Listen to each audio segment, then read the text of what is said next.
Hi guys, welcome back to another episode of Gardening with Creations by DX & Co. Today we're actually going to look at, we're out in the greenhouse, we're going to look at replanting some of our tomato plants here. And I want to take you guys along with how we do it, why we do it the way we're going to do it, and show you what we can do to get those leggy plants to grow out a little bit longer.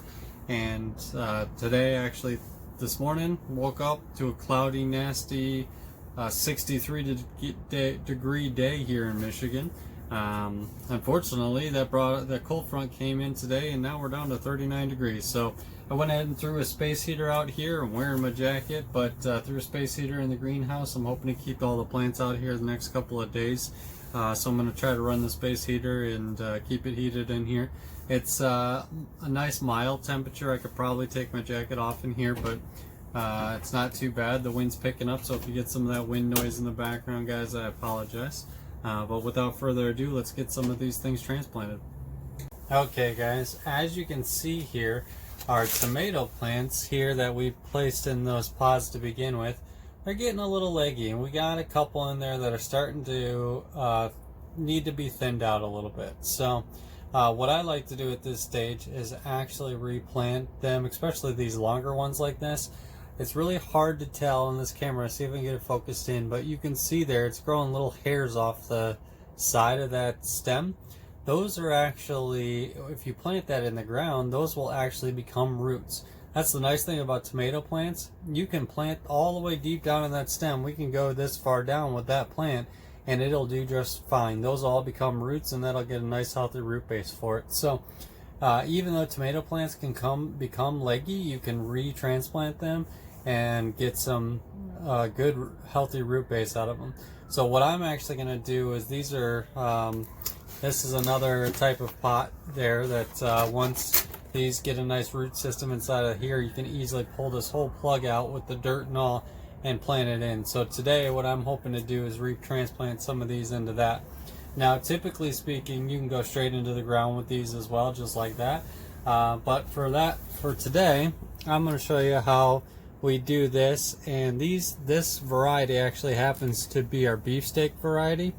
So I'm going to show you today how I do these, and I'm going to try to actually save both of these. A lot of people say, hey, should I thin these out? Should I get rid of the second one? The answer most people would tell you is yes. But I'm going to actually show you how you can most likely save both of them. Tomato plants are actually quite hardy, and like I said, they will grow roots off that stem. So as long as you don't damage it, see, I just ripped this one right in half. I could replant it just like this, bury it deep down in there. See where the white turns to green there, and the purple to the white to the green? Oh, I apologize, that wasn't quite on camera. But see how the purple turns to white turns to green there? That is as far down as I'd want to do it, so is where the purple is. So what I'd like to do here is try to keep this on camera. And I'm going to try to dig into here. I'm going to take some of the soil that I just put out in there and pull it out a little bit. And I want to pack this down in there nice and tight. And I'm going to grab some soil out of the bucket that I have here next to me. And just use my hands and sprinkle it on. Oh, jumped it right on top of there, but that's okay. Just need to get it back up. Support it. I'm going to pack that dirt in around that there. And there you have it. We've got a new freshly transplanted tomato plant. It'll do just fine in this pot. This soil's already moist. No need to water it in at this point. And there I have it. Could I have gone a little bit deeper with it? Yes, I absolutely can. This one wasn't very long to begin with. This next one is quite long. In fact, what I'm going to do is take another pot here.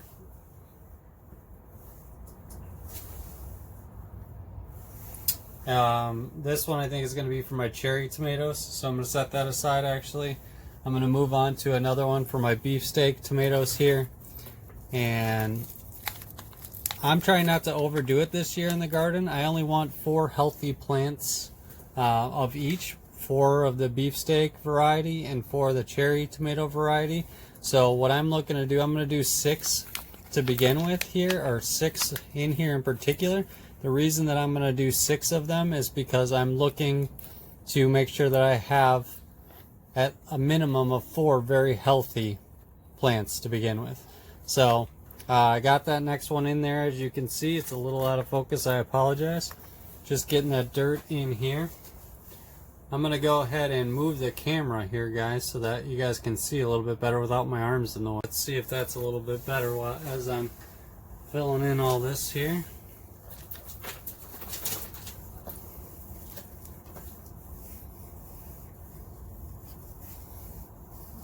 Pack that down in there. As you can see, I'm burying that stem just like we talked about on this one, almost making it the same height as that original one we planted when clearly the 2 of them were much longer. So now I've got a tomato plant that was doing quite well in the pod, now in what I call, a lot of people you hear will call plug, in a plug, where that plug is now supporting that tomato plant. So it should grow out nice and neat here, and it's got plenty of room in there to really expand and grow out in the next couple of months. And it's not quite as leggy anymore, so it's at a nice shallow level. So in the greenhouse here, it should be getting enough light that it won't affect this. Tomato is one of the only type of plants that you can do this with, plant that stem long like this. One of the reasons I love growing tomatoes every year, not just for their deliciousness, but you can really save some of these ones like this that are just long and really stringy and leggy and, you know, typically about to fall over. You don't have to worry about necessarily supporting it. You can just get it transplanted. Now this one in particular, you can see this one had some leaves that were starting to fall off, and from just being over moistured, and I let them dry out quite a bit, and it's starting to grow back just as healthy. So this other one is starting to develop a couple of extra leaves already. So these are in great shape. That's the cherry tomatoes. I'm going to set that aside. We'll get to those ones in a minute. Actually right now what I'm going to do is take this one here. If you can see it there, there's one actually growing in the tray. It grew underneath the seed pod in the tray.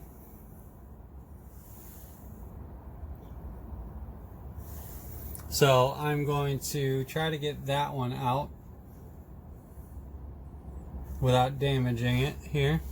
It actually looks like it intertwined with the mint one there. I'm gonna try to get the roots separated.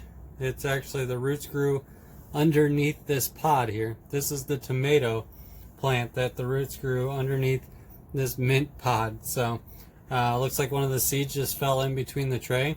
Look at that nice healthy root system, tomato plant. So there's nothing wrong with that. It does not have to be in a plug. I've transplanted many tomato plants just like this. Poke a nice hole straight down into your plug there. Get your roots in there. Bury the stem just like you want to support the plant. And pull that one up a little bit higher because I want to pack a little bit more dirt around it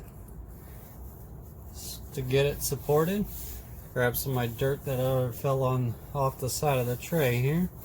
Try to get it in there. Nice part about being in the greenhouse while you're doing this, the dirt that falls in between the cracks just falls right into the bed that I have underneath. That I replanted those onion plants we did in a video the other day. I planted them in the bed and underneath this table in the greenhouse, so they'd have some room to grow out in that in-ground bed in the greenhouse. Alright, and now that I'm supporting it with some heat in here, I think it'll do quite nicely. So, got that next one in there. I'm going to take the plug that we actually had, or seed pod, however you guys want to call it, and I'm going to try to get that one in this next spot here. And I'm going to have to dig out some dirt because this is so big. I'm going to go ahead and take the netting off of that, like we've done in all of our other ones. Just take the netting right off of there. And I'm going to try to make some room in here. Get that down in there. And then I'm going to backfill it with some dirt.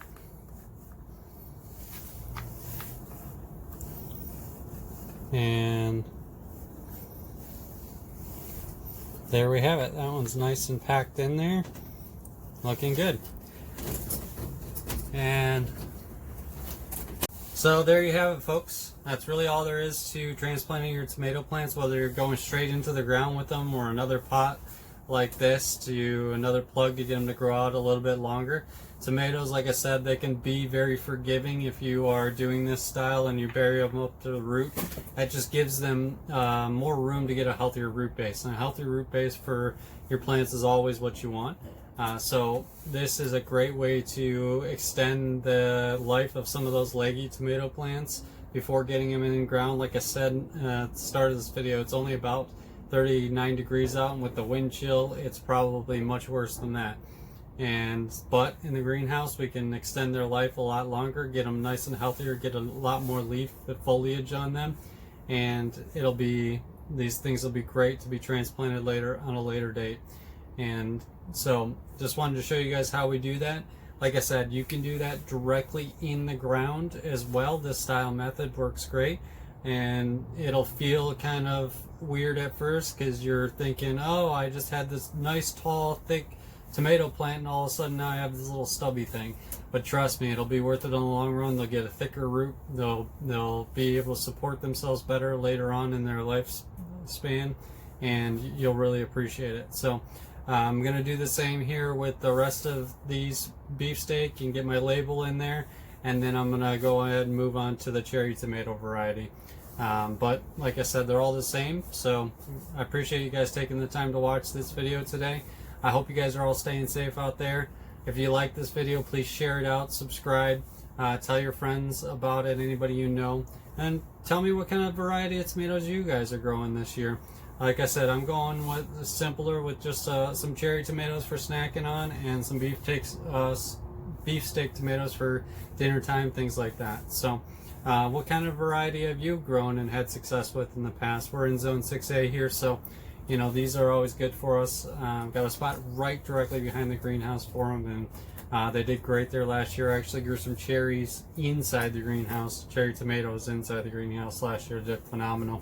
But again, I'm going to go with more of an herb garden in here this year. But comment down below what you guys are doing. Appreciate you guys watching. Again, stay safe and have a wonderful day.